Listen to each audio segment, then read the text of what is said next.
This method can be used to evaluate the effects of pre-existing immunity against dengue virus on Zika virus infection, using actual human patient serum and primary human immune cells.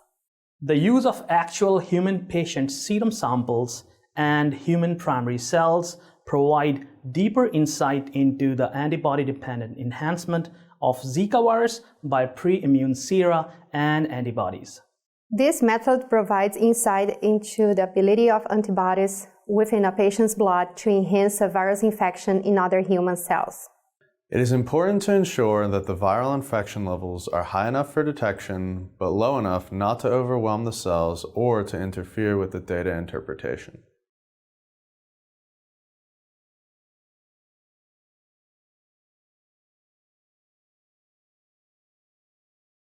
Begin by seeding 3 × 10⁴ cells in 100 microliters of cell culture medium per well in a sterile, flat-bottom 96 well plate. When all of the cells have been plated, place the plate in a 37°C and 5% carbon dioxide incubator and make 10-fold serial dilutions of thawed human serum samples in serum-free medium. Be sure to keep the serum dilutions and dilution factor constant for all the pre-immune serums before adding the dilutions to the virus solutions and the cells.